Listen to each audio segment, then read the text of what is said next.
That's my quick comment. नमस्कार, मैं हूँ Rakhi Jain. Let's my quick comment में आपका स्वागत है।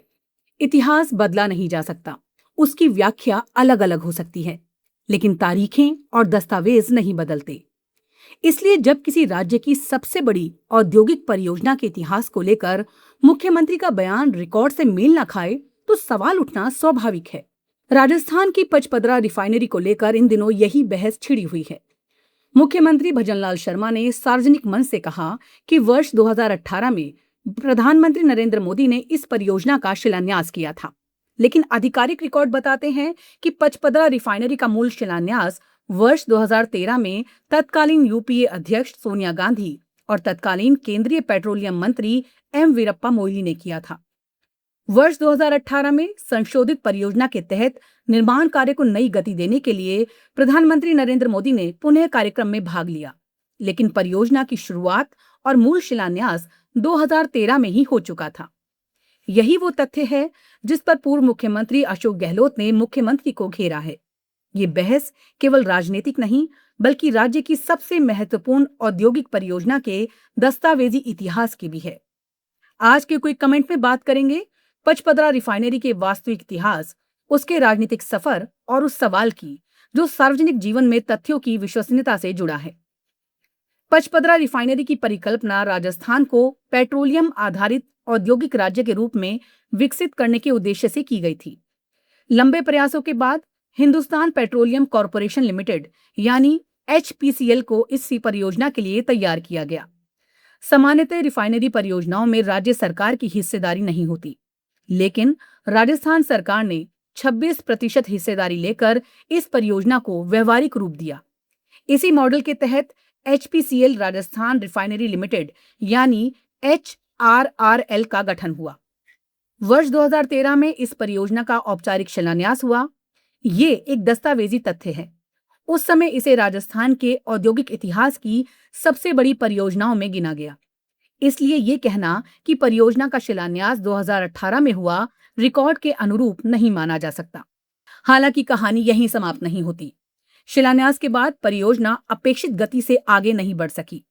राजनीतिक परिवर्तन हुए, वित्तीय ढांचे पर पुनर्विचार हुआ और परियोजना कई वर्षों तक धीमी रही। बाद में संशोधित लागत, नई वित्तीय व्यवस्था और बदलते हुए स्वरूप के साथ वर्ष 2018 में प्रधानमंत्री नरेंद्र मोदी की उपस्थिति में निर्माण कार्य को औपचारिक रूप से नई गति दी गई।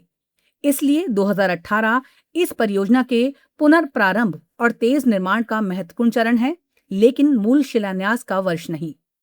यहीं से विवाद शुरू हुआ। पूर्व मुख्यमंत्री अशोक गहलोत का कहना है कि यदि मुख्यमंत्री राज्य की सबसे बड़ी परियोजना का इतिहास ही गलत बताएंगे, तो ये केवल एक भाषण की त्रुटि नहीं मानी जा सकती। उनका आरोप है कि परियोजना का इतिहास बदलकर प्रस्तुत करना उन प्रयासों की अनदेखी है जिनके कारण ये परियोजना राजस्थान तक पहुंची। गहलोत ये भी दावा करते हैं कि यदि 2013 के बाद परियोजना समय पर आगे बढ़ती तो इसकी लागत लगभग 37,000 करोड़ रुपए से बढ़कर करीब 80,000 करोड़ रुपए तक नहीं पहुंचती। ये एक राजनीतिक आरोप है, लेकिन लागत बढ़ने और परियोजना में वर्षों की देरी तथ्यात्मक रूप से दर्ज घटनाएं हैं। दूसरी ओर वर्तमान सरकार का जोर इस बात पर है कि परियोजना को वास्तविक गति प्रधानमंत्री नरेंद्र मोदी के नेतृत्व में मिली और अब ये उत्पादन के करीब पहुंच चुकी है। सरकार निर्माण की प्रगति और परियोजना के पूर्ण होने को अपनी उपलब्धि के रूप में प्रस्तुत करती है। दरअसल किसी भी बड़ी परियोजना के कई चरण होते हैं: परिकल्पना, स्वीकृति, वित्तीय मॉडल, शिलान्यास, निर्माण और अंततः संचालन। अलग अलग सरकारें अलग अलग चरणों में भूमिका निभाती हैं। लेकिन किसी भी चरण का श्रेय लेते समय पहले चरणों के ऐतिहासिक तथ्यों को नजरअंदाज नहीं किया जा सकता। यही इस पूरे विवाद का सबसे महत्वपूर्ण पक्ष है। लोकतंत्र में राजनीतिक मतभेद स्वाभाविक हैं, लेकिन इतिहास और सार्वजनिक रिकॉर्ड पर आधारित तथ्यों की शुद्धता भी उतनी ही आवश्यक है, खासकर तब जब बात राज्य की सबसे बड़ी औद्योगिक परियोजना की हो। आज पचपदरा रिफाइनरी अपने अंतिम चरण में है। पश्चिमी राजस्थान के लोग रोजगार, उद्योग, पेट्रोकेमिकल निवेश और क्षेत्रीय विकास की उम्मीद लगाए बैठे हैं। उनके लिए ये बहस केवल इस बात की नहीं है कि श्रेय किसे मिले, बल्कि ये भी है कि परियोजना का पूरा इतिहास ईमानदारी से दर्ज किया जाए। पचपदरा रिफाइनरी का इतिहास किसी एक सरकार का नहीं, बल्कि अलग अलग चरणों में लिए गए फैसलों का इतिहास है। लेकिन एक तथ्य निर्विवाद है, परियोजना का मूल शिलान्यास वर्ष 2013 में हुआ था। उसके बाद 2018 में इसे नई गति मिली। इतिहास का सम्मान तभी होता है जब उपलब्धियों का श्रेय भी तथ्यों के आधार पर तय किया जाए, क्योंकि सरकारें बदलती रहती हैं, लेकिन सार्वजनिक रिकॉर्ड और इतिहास हमेशा बने रहते हैं।